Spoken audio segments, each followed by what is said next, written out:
Nike didn't just release a commercial on Christmas Day, they fired a warning shot. Well, a young fan of Caitlin Clark just received what she's calling the best Christmas present ever. In 60 seconds, the biggest names in sports lined up to challenge a 22-year-old woman to do the impossible, and she made it look routine. But what most people missed is that this wasn't about trick shots or star power.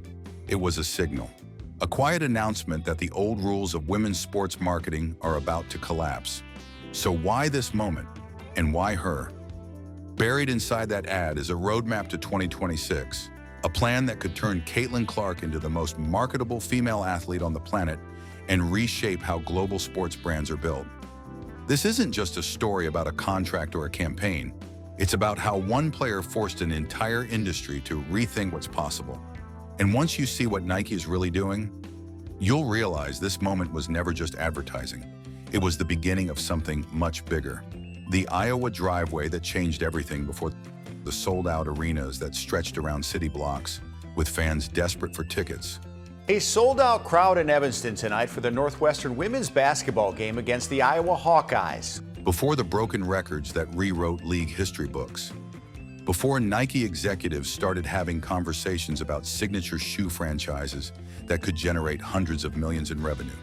There was a driveway in Des Moines, Iowa, and a skinny kid who refused to come inside no matter how many times her mother called her name. While other children her age were inside playing video games, watching cartoons, or doing anything to escape the brutal Midwest winters, Caitlin Clark was outside shooting basketballs until she couldn't feel her fingers anymore. This wasn't a hobby. This wasn't recreational activity.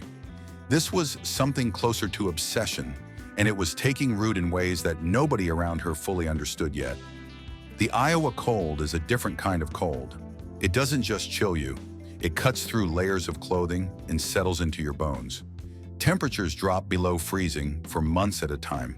The wind whips across flat farmland with nothing to stop it. And in that environment, a young girl would stand in her driveway, launching shot after shot, while her fingers cracked and bled from the dry winter air. Her hands would go numb, but she kept shooting. Her mother would open the back door and tell her dinner was ready, and Caitlin would beg for 10 more minutes. Those 10 minutes always turned into 30. 30 turned into an hour. The food went cold on the table while she worked on her release, her footwork, her range. Something inside her understood that the shots she was practicing weren't just for tomorrow's game. They were for something much bigger that she couldn't quite see yet. But the driveway had a problem that bothered her constantly. The concrete was slanted, which meant the three-point arc was only complete on one side. For most kids, that would have been fine. Good enough. You practice with what you have and make do with the limitations. But Caitlin wasn't wired like most kids. Every time she looked at that incomplete arc, it felt like a barrier, a restriction on what she could become. So she started working on her father, not asking once and accepting no for an answer. Begging, persistent, relentless lobbying for him to tear up the grass on the other side of the driveway and pour more concrete so she could have a complete three-point line. Her dad looked at his daughter, saw the fire in her eyes, and recognized that this wasn't going to stop until he said yes. Clark's dad, Brent, knew his daughter as early as 4 years old had a special skill. They did it together. Father and daughter ripping up the lawn that her mother had probably spent years maintaining, mixing concrete, pouring it themselves, smoothing it out so the surface would be flat enough for a basketball to bounce true. It wasn't a professional job. It wasn't pretty. But when they finished, Caitlin had what she needed: a complete three-point arc in her own backyard, a laboratory where she could experiment with distance and angle and release without anyone watching, without any coach telling her what she should or shouldn't attempt. That Iowa driveway became the birthplace of something that would eventually change women's basketball forever. What happened next went against everything coaches teach young players about skill development. The conventional wisdom is clear. Work on fundamentals first. Master the layup before you attempt the mid-range jumper. Perfect your free throw before you start pulling up from deep. High percentage shots build confidence. Safe attempts develop muscle memory. You expand your range gradually, methodically, one step at a time. Caitlin threw all of that out the window. When she missed a shot from 15 feet, she didn't move closer to the basket like every other young player would. She stepped back to 18 feet. When she started making those, she moved to 21, then 24, then the three-point line, then beyond it. Every failure became an invitation to try something harder. Every miss became motivation to expand what she believed was possible. Her father took her to see a WNBA game in Minnesota when she was young, and she came home a different person. She'd watched professional women doing things on a basketball court that had never seemed possible before. The range they shot from, the confidence in their movements, the way the crowd erupted when someone drained a shot from deep. Something crystallized in her mind during that trip. Caitlin returned to Iowa and immediately started practicing from distances that made no sense for a player her age and size. She wasn't trying to be competent. She wasn't even trying to be good. She was trying to be something that had never existed before. The neighbors probably thought she was crazy. This skinny girl launching shots from the absolute edge of the driveway in weather that would keep sensible people indoors. But those freezing morning sessions before school and those dark evening practices after homework was finished were building neural pathways and muscle memory that coaches had never encountered. She was engineering her own revolution, one impossible shot at a time, and the world had no idea what was coming. The doubt that became rocket fuel. Every level of basketball brought the same prediction. She's talented, but wait until she faces real competition. High school coaches looked at Caitlin and saw everything she wasn't. Too small for a forward position, too slow for elite guard play, not athletic enough for the highest levels of the sport. The scouting reports read like rejection letters. Limited ceiling, relies too heavily on range, won't translate against better defenders. The doubt followed her everywhere she went, whispered in hallways and written in evaluations that questioned whether her game could survive against players who were bigger, faster, and more physically gifted. But here's what those coaches didn't understand. They thought doubt would discourage her. Iowa head coach Lisa Bluter had a front row seat for Clark's record-breaking career. Lisa knew Caitlin would be special. Instead, it became the most powerful fuel source she'd ever discovered. Every time someone told Caitlin she couldn't compete at the next level, she went back to that driveway and started shooting from even more impossible distances. Rejection wasn't something that defeated her. Rejection was information about exactly what she needed to prove wrong. Her high school teammates watched in amazement as she made shot after shot from places on the court where attempting a jumper seemed like poor decision-making. But Caitlin wasn't making poor decisions.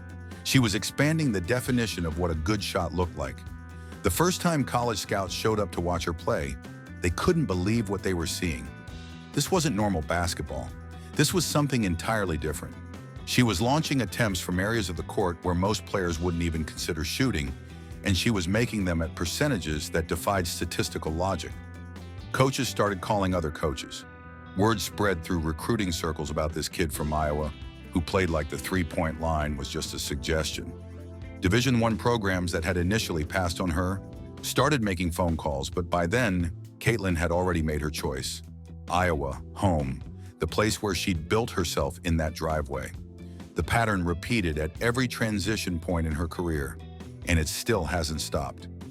College analysts said her high school success wouldn't translate against Division I defenses. She broke records. WNBA scouts predicted professional defenders would shut down her deep shooting entirely. The WNBA draft is this Monday, and Iowa star Caitlin Clark is expected to be the #1 pick. Here to comment is Caitlin Clark. She generated $36 million in economic impact for Indianapolis while breaking 62 league records in a single season. The criticism never changes. Wait until she faces better competition. Wait until the game speeds up. Wait until she plays against real athletes. And Caitlin's response never changes either. She just keeps making shots from distances that prove the doubters wrong. The commercial that revealed everything. Nike doesn't drop commercials on Christmas Day by accident. That's prime real estate in the advertising world, reserved for their most important campaigns and most valuable athletes. When they chose December 25th to unveil the From Anywhere campaign featuring Caitlin Clark, they were making a statement about exactly where she ranks in their portfolio. This wasn't a women's basketball ad. This was a Nike ad, period. The kind of treatment usually reserved for LeBron James, Michael Jordan, and the handful of athletes who transcend their individual sports. Watch the commercial again and pay attention to the structure. Travis Kelce challenges her range. She drains the shot. Travis Kelce will be. The question is, will it be 5 years from now because he just played his last game? Jason Kelce questions whether she can hit from his spot. She buries it without hesitation. Travis Scott picks an impossible distance. Nothing but net. Michael Che tries to stump her. Same result. Every celebrity in the ad represents the same thing. Doubt, skepticism, the assumption that there's some distance from which even Caitlin Clark can't score. And every single time, she proves them wrong with the same effortless confidence. Nike didn't create this narrative. They captured the exact dynamic that has defined her entire career. The genius of the campaign goes deeper than just showcasing her shooting ability. Nike's marketing team understood something crucial about Caitlin's psychology. Doubt isn't her weakness. Doubt is her superpower. When defenders give her space at the three-point line, she starts shooting from the logo. When they press her at the logo, she pulls up from 35 feet. Every adjustment opponents make becomes motivation for her to expand her range even further. The commercial mirrors this perfectly. Each challenge escalates. Each shot gets harder. And Caitlin responds to every escalation by making the impossible look routine. But the real message is in the final moments. A young girl watching, believing, understanding that from anywhere isn't just about basketball. It's about possibility. It's about a kid in Iowa or Indonesia or Ireland seeing someone who looks like them doing things that were supposed to be impossible and thinking, maybe I can do that too. Nike didn't sign Caitlin Clark because she makes long shots. They signed her because she represents something much bigger. The death of limitations. The end of the assumption that women's sports can't generate the same cultural impact as men's athletics. The From Anywhere campaign isn't selling shoes. It's selling a future that Caitlin is actively building. After the game, Caitlin autographed her game-worn shoes and gave them to Nora. The numbers that shocked an industry. Let's talk about what Caitlin Clark actually did to the WNBA in her rookie season, because the numbers are almost impossible to believe. She generated $36 million in direct economic impact for Indianapolis. Not the league, not women's basketball as a whole. One city, one player, $36 million. She accounted for nearly 27% of the entire league's economic impact for the 2024 season. That's not a star player. That's an economic engine operating at a scale the WNBA has never seen before. The viewership data tells an even more dramatic story. When Caitlin played, ratings spiked to levels that rivaled men's professional sports.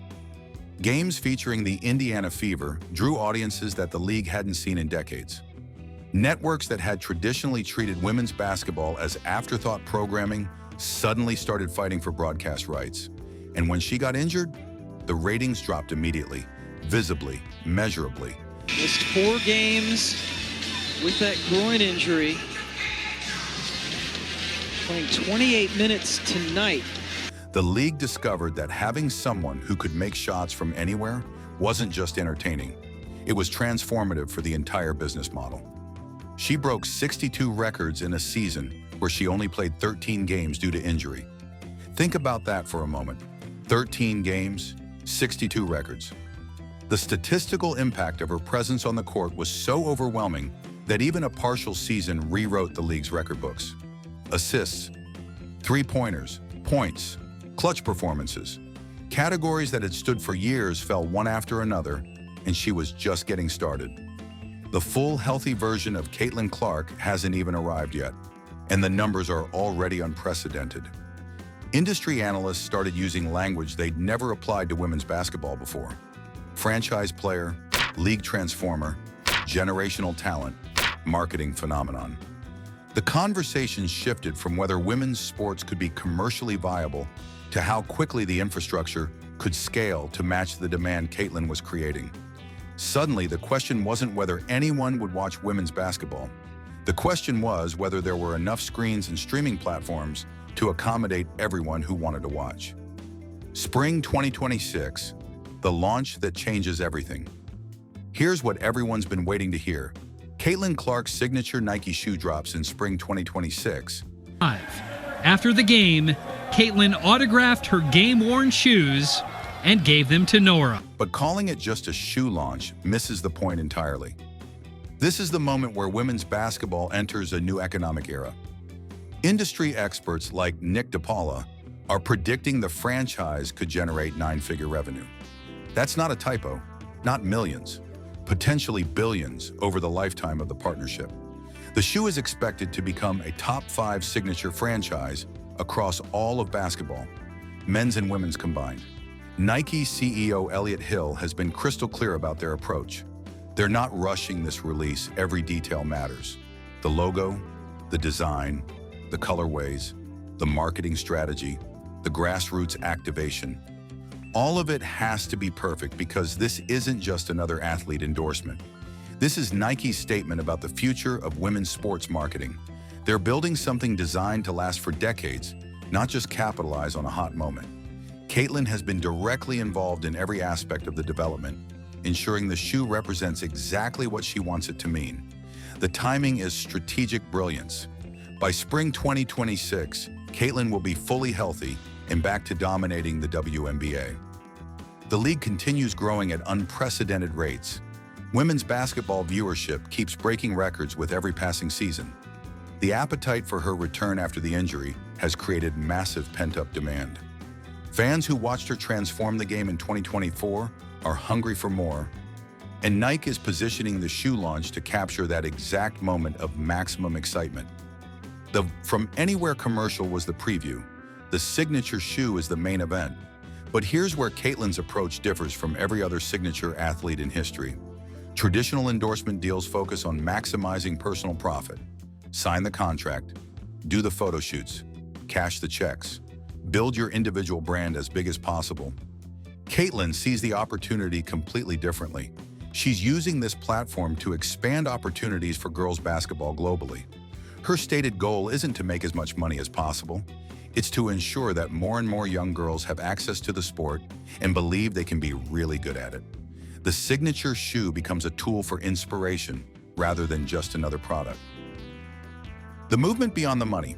What makes Caitlin different from every other marketing phenomenon in sports history is what she plans to do with the platform she's building. The signature shoe launch connects directly with grassroots basketball programs around the world. The line will support international expansion efforts for women's basketball in countries where the sport barely exists.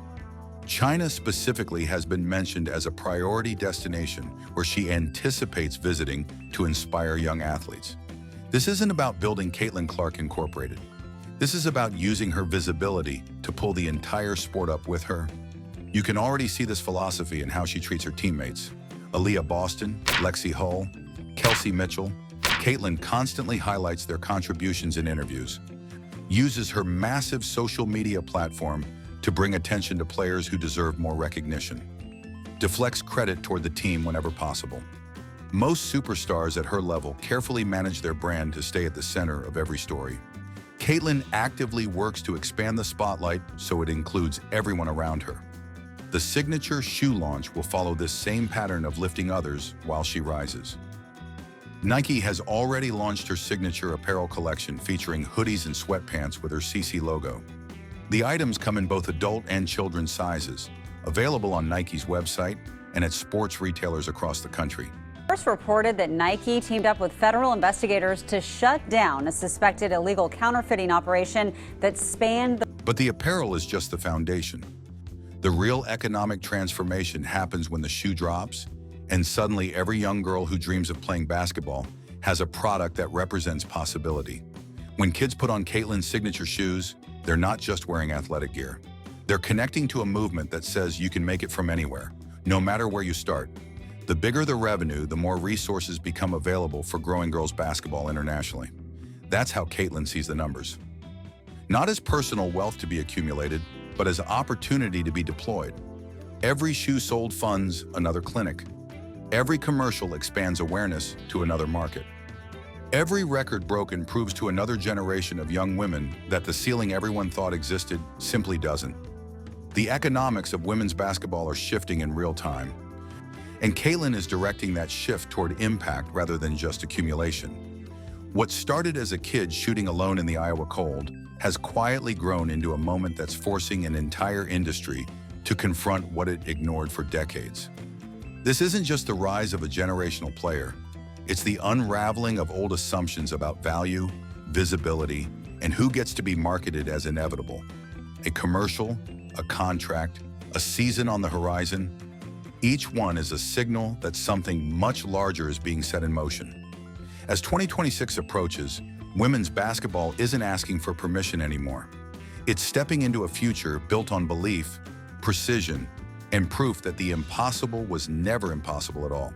And when the next wave of players pulls up from way beyond the line, in driveways, gyms, and cold concrete corners across the country, the real question will be this: who will be ready when "from anywhere" stops being a slogan and becomes the standard that changes the game forever, changes the game forever, changes the game forever?